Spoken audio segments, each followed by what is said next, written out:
माघ की शिवरात्रि और फाल्गुन की शिवरात्रि, ये दोनों शिवरात्रि भव्यता के रूप में मनाई जाती है। भव्यता।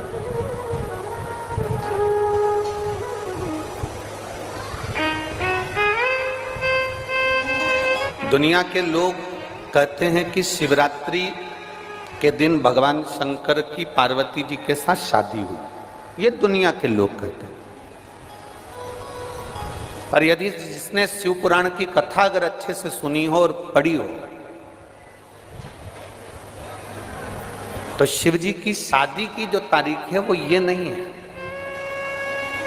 हमने पहले भी उसका वर्णन किया। भगवान देवादिदेव महादेव के विवाह की जो तारीख है वो बैसाख शुक्ल पंचमी, शुक्ल पक्ष के बैसाख के महीने में जो पंचमी पड़ती है, उस दिन भगवान शंकर और पार्वती जी का विवाह हुआ था। ये जो शिवरात्रि है, ये विवाह की रात्रि नहीं है। ये शिवरात्रि ब्रह्मा और भगवान विष्णु ने भगवान शंकर को पहचानने के लिए पृथ्वी पर भगवान शंकर के प्रथम शिवलिंग को प्रकट करा था। तो ये शंकर जी के जन्म की शिवरात्रि है, प्रागट्य की शिवरात्रि।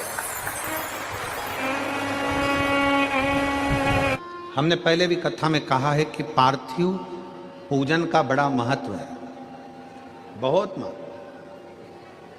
1000 अश्वमेध यज्ञ का फल यदि एक दिन में, एक घड़ी में, एक पल में अगर पाना है, तो अपने घर में एक मिट्टी का शिवलिंग का निर्माण कर कर उसकी पूजन कर कर उसका विसर्जन कर दो। 1000 अश्वमेध यज्ञ का फल तुरंत प्राप्त होगा।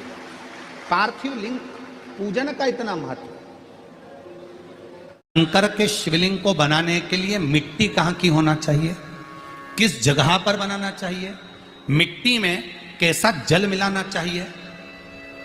जब शिवलिंग का निर्माण करें, शंकर के शिवलिंग को जब बनाए, तो सबसे पहले कैसे बनाए, उस तक का विधान शिव महापुराण में और लिंग पुराण में कहा गया।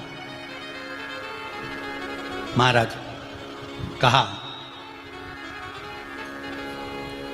क्यारे की मिट्टी हो, क्यारा मतलब समझिएगा, जिस मिट्टी पर कोई गंदगी ना करी गई हो, ऐसी जगह का कोई भाग मिट्टी का लाया जाए जहां कोई गंदगी ना करे।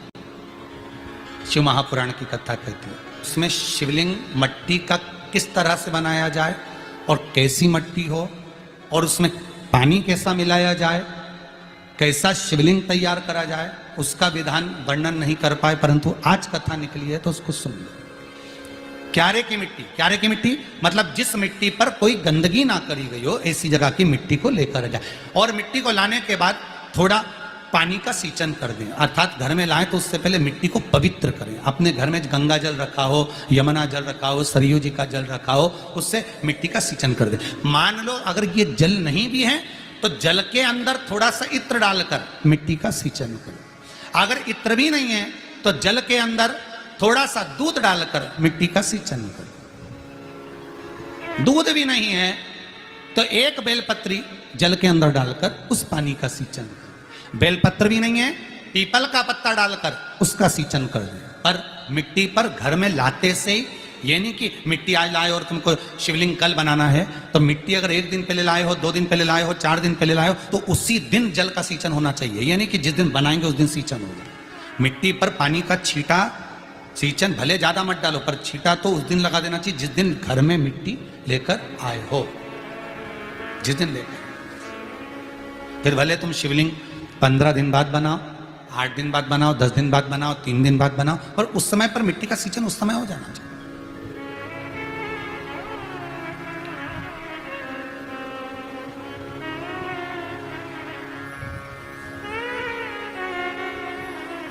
फिर कहा,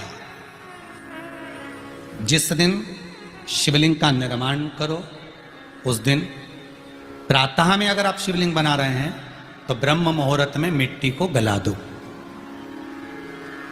किस पानी से गलाना है उसका भी प्रमाण, उसका भी शास्त्र वर्णन कर रहा है। किस जल से गलाया जाए, शिव महापुराण की कथा कहती है, अगर आपको आज शिवलिंग का निर्माण करना है, शाम को आप शिवलिंग का निर्माण कर रहे हो, तो अपने पानी का जो मटका होता है, हंडा होता है, रसोई घर में जहां पानी भर कर रखते हो उसके नजदीक में एक कलश जिसमें अलग से ताजा जल भरा जाए और उस पर प्लेट ढकी हो और उस पर एक चावल का दाना रखा हो, उस जल को लेकर आओ। थोड़ी देर रखा रहे, आधा घंटा, 2 घंटा, 3 घंटा, 15 मिनट, 20 मिनट, पर वो पानी वहां रखा होना चाहिए। रसोई घर में अन्नपूर्णा का निवास होता है, परिंदे के पास पितरों का निवास होता है। अन्नपूर्णा, पित्र सब रसोई घर के भीतर विराजमान होते हैं। शास्त्र कहता है 33 कोटि देवता एक समय के लिए, एक क्षण के लिए हमारे रसोई घर में प्रवेश करते हैं। इसलिए रसोई घर को तुम पूरे घर को स्वच्छ रखो ना रखो, पूरे घर को तुम साफ रखो ना रखो, पर रसोई घर एकदम क्लीन होना चाहिए, साफ होना चाहिए, स्वच्छ होना चाहिए। आज के जमाने में तो खैर गया, पर पहले जब मिट्टी के चूल्हे होते थे, जब चूल्हा बंद होता था तो उसको गीला कर कर, गोबर को या पानी में उसको गीला कर कर, एक कपड़े को गीला कर कर पूरे चौके को, रसोई घर को पोंछा जाता था। मिट्टी का होता था वो, तो भी उसको पोता लगाते थे, पोंछते थे।